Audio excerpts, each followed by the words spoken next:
guys, welcome back to the Shannon Show podcast. Hello if you're new. So today's podcast is going to be a review of Love Island 2020 episode 26. So obviously today we were basically anticipating who was going to be dumped, what type of dumping it was going to be, whether it was going to be a straight couple or a Splitsville type of thing. But before we get onto that, let's discuss the daily goings on in the house. It picks up from the last episode. Finn and Paige are a couple now, and suddenly everybody is getting romantic. I feel like the whole kind of romantic montage was a bit staged. Like, it was just a coincidence that everyone was suddenly now being romantic with each other. Granted, it could be a thing where, you know, this is the storyline, this is the big storyline, let's all decide to get romantic with each other individually, and it all just basically came together in the montage.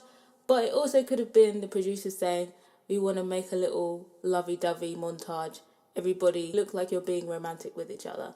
But yeah, it just kind of felt a little bit staged for me. Cause of quiet conflict in the house. Obviously, when Paige and Finn got together, people were saying who's going to be next.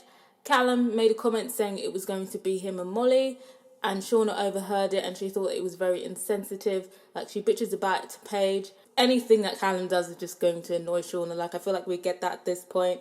But I don't think Callum was even saying it thinking, oh, Shauna's going to hear this, she's going to be jealous.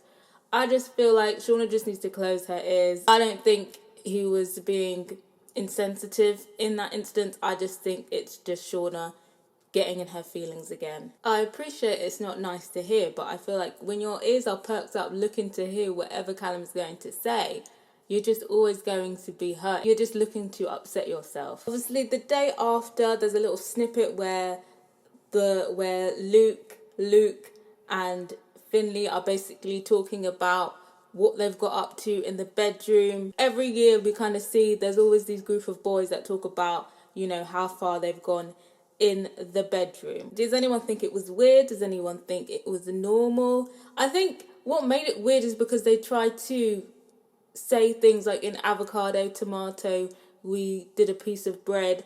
And you know what, I would have rathered if they were just explicit about what they had done sexually rather than this avocado. Do you think it's weird to talk about what you've done in the bedroom with your friends, or do you think that it's normal?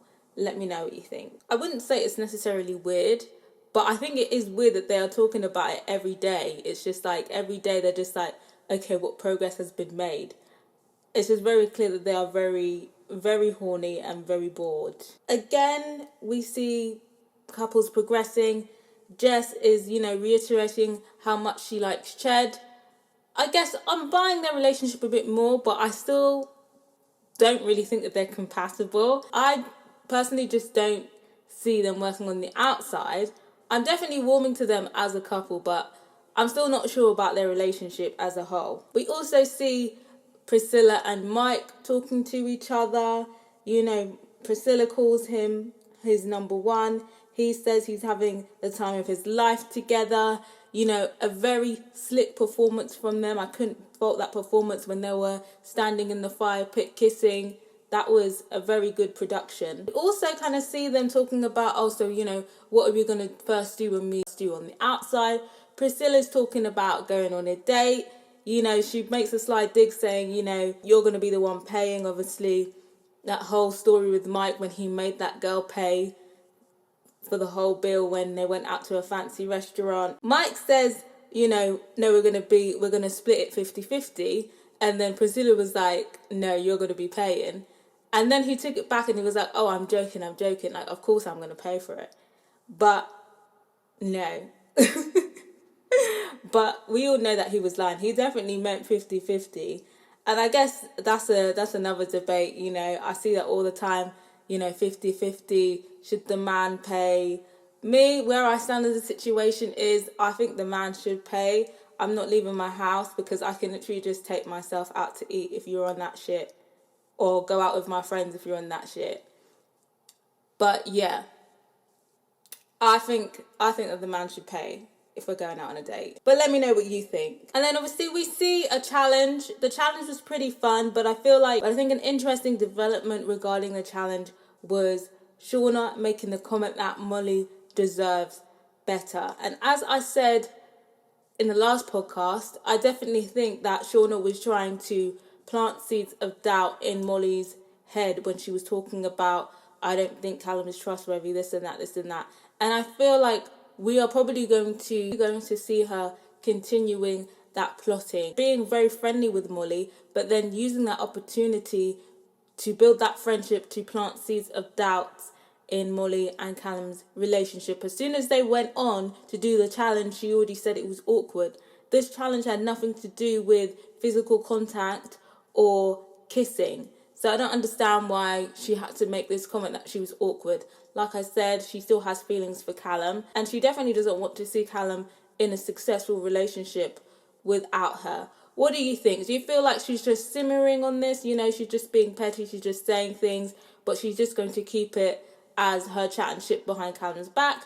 Or do you think she's going to take this further and try and meddle in Callum and Molly's relationship? So obviously, in other relationship drama, obviously, in the beginning of the episode, we see Natalia say that, you know, she hasn't exactly ended things with Luke M, and that she hasn't ruled anything out. Now, honestly, Natalia is very confused. I think she definitely regrets saying out loud that she was not sexually attracted to Luke M. And I think as soon as she said it, after that conversation, she was thinking, shit, I'm on Love Island. I came on here to secure my Pretty Little Thing deal. I'm not going to be able to secure that deal if I'm hated and I'm not even coupled up with anyone and I end up being sent home. So I think she was definitely plotting to maybe try and make things work for Luke M. Maybe she thought Luke M was stupid. In the challenge, she was getting quite friendly. You know, this is a lot of wishful thinking going on here, because as soon as Natalia admitted to Luke M that she wasn't sexually attracted to him, that was over. Luke M had already locked off the relationship and was thinking about his other option. Obviously, that same night, we see him kind of talking to Demi. He keeps it friendly, but obviously his friend Luke T is plotting, and he basically sets them up on a date. I think there was definitely some producer input in there, but yeah, they were set up on the date. Obviously, earlier in the day, we see the boys helping him on his chat up lines, so we already know this shit was staged. But obviously, Demi and Luke M, they get talking, and it's looking like it's going well, and they kiss. In terms of Luke M and Demi together, I feel like they do have chemistry. I feel like there is a genuine attraction there. And there you see Demi acting a lot more natural than she was with Luke M and than she was with Nas. Obviously, when she first came in, she did pick Luke M for a date. So I do think that Luke M is her type. And I think this is a very smart decision for both of them to come into this relationship, because Demi has fans from people who actually believe that her feelings for Nas were genuine and were pissed off that Nas broke it off with her. And Luke M also has fans from people who want him to find success and are not here for these girls doing him dirty. I don't think Demi will do him dirty. I think Demi will be smart and create a new script and stick to it, and they could potentially last to the end. Obviously, after today's results, we know that he has, you know, a good amount of support. So I think they could be a potentially strong couple, and potentially a couple that could last till the end. But what do you guys think of Luke M and Demi together? So then obviously next is the dumping. Shauna already sensed there was a dumping going on. She was saying, you know, it's getting a bit crowded in here. It's only a matter of time till there's a dumping. And what do you know? There was a dumping. The text comes through. People are tense. People are excited.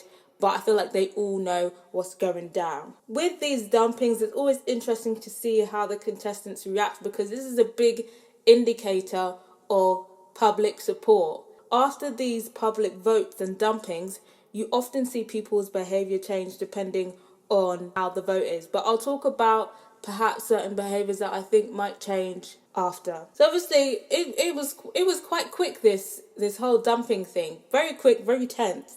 Just how I like it. So the viewers' votes were Jess and Ched. I was a bit surprised, but not so much surprised, but solely for the simple fact that I didn't even think about voting for them. I don't even think Jess and Ched were even my third choice. I was either going to vote for Mike and Priscilla, which is who I voted for, or Callum, and Molly. So that's not a surprise. I feel like Jess has a lot of support, but she isn't anyone's favourite, I think, in terms of she is one of favourites. So she's people's second favourite. She's people's third favourite. And that didn't go in her favour in terms of voting because people were prioritising other people. Next, obviously, Rebecca and Jordan. No surprise there. Literally, I forgot about both of them, to be honest. So I'm not surprised that they were in the bottom. I was pretty sure they were going to be the ones to go. And then Eva and Nas. Now, this is something that I was quite surprised about. In my comment section, I've seen a lot of people saying that they're not really feeling Nas anymore. I've seen a lot less support for Nas than I usually do in my comment section. And I've seen a lot less support for Nas on Twitter as well. And I've seen a lot of disdain for Eva as well. I usually see Eva and Italia in the same sentence. I don't think Eva has been that bad. I don't even think she's really done anything wrong. I'm not really sure why there has been some hate for her. I've seen people saying she's got a stank face on all the time. I'm not really sure. I haven't seen it. When I saw Nas and Eva, I was just like, ooh. I wasn't cautious about it. I just thought maybe we'd see a difference in strategy. I didn't think that they were going to be goners. I didn't think they were going to be goners. So obviously the text comes through and Rebecca and Jordan have been dumped. But instantly I knew something was up because they said, Rebecca and Jordan, you have to say your goodbyes, but everyone else needs to remain at the fire pit. So I was like, why would they need to remain at the fire pit? It's because it's going to be a double dumping. And I suspected that they needed this. I'm so glad that they did. It's this kind of a thing where, you think that they should do it, but you never know if they're actually going to do it. And the way that they did it as well. I need more of this energy. Rebecca and Jordan, they're gone. No surprise there. Jordan, I'm probably going to forget that he was probably there. It's quite sad because he literally just got in here by the skin of... He literally just got into the villa and now he's just leaving. I would be pissed off if I was Jordan. The exit kind of video was quite funny from the pair because they both were quite honest and basically said that they don't really think that their relationship is going to progress on the outside. So they were both being quite honest, which I thought was quite refreshing.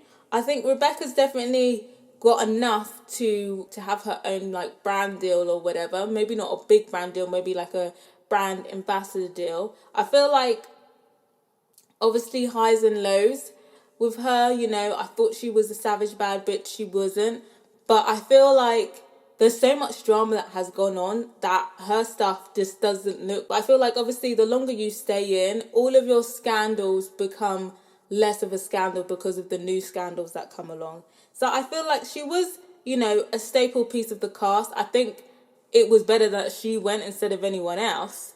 But yeah, I wish Rebecca success. I wish Jordan success, as much success as he can get with what he has been given. So obviously they're gone, and then the next text comes through. And at this point, I thought it was going to be a Splitsville that was up to the house. But then the text comes through and it's just like, the next couple with the fewest votes and are going to be dumped is... And I was like, huh? I was like, so they're really going to be this savage? I thought that it was going to be Jess and Ched that were going to be a goner. I didn't think Nas and Eva were going. I thought that Nas had a lot more stands than that. I was just thinking the amount of support that I've seen for Nas on Twitter as the weeks have passed. I was just thinking, surely that can't have all just disappeared. Surely Nas has some people backing him, I was upset that Jess was going to go, but I had already accepted the fact that Jess was going to be leaving. And then they said Nas and Eva. And I was just like, wow. The tables really have turned for Nas. He really did it to himself though. He really did it to himself. Another disappointment. Wow. Hey! Oh, Nas. Wow, they really sent you home. The reaction from the housemates, Mike was very animated. Everyone's mouth dropped open because, like them, I was shocked. Jess got more votes than Nas. I'll be being serious here. But in terms of Nas's downfall, I think his downfall was Casa Amor. I did not like his behaviour at Casa Amor. I did not like some of his behaviour coming back. I think some of the things that he did were a bit suspect. The gameplay wasn't that smooth. There was too much flip-flopping going on. And then I guess his relationship with Eva did seem a bit forced, to be honest. I guess the public turned on him. You know, Demi, I'm assuming Demi has a lot of support. I have seen a lot of support for Demi. And I feel like the people that support Demi have gone out to vote strategically to make sure that Eve and Nas are kicked out of the villa. That is what I suspect. But damn, I know Nas didn't expect it. Wow. Just like that, Asian representation is gone. And then obviously in the first look, we see that Shauna goes on a date. There's a new boy coming. I think his name was James. He looks decent looking. Shauna's obviously excited. Like I've been saying, I don't think that she's over Callum. I think how she approaches this is going to be interesting. Is she going to genuinely want to get to know this new James guy? Is she going to want to try and rub it in Callum's face? Is she going to want to try and make Callum jealous? And also, how is Callum going to react? There was a little snippet of Callum's reaction in there. Is Callum now going to start to move a bit differently? Is he going to get a bit jealous? That is going to be one of the most interesting bits tomorrow, aside from Nas's exit. But yeah, what do you guys think about this new guy coming in for Shauna? And then also what's interesting is basically, well, I guess obviously Demi's now shacked up with Luke M now. So, I totally forgot about totally forgot about Natalia, because obviously Sean is not the only single girl. I was going to say Demi, but obviously Demi's going to be smart and stick with M, especially after what we witnessed tonight. Demi's going to be smart and stick with Luke M, and I think Luke M is going to do the same. So that means that Natalia is now available. So who's to say that this new guy might not try and go for Natalia, and there's going to be a bust up with Sean and Natalia? Interesting. But what do you guys think? People are saying that Nas fumbled the bag by switching from Demi to Eva.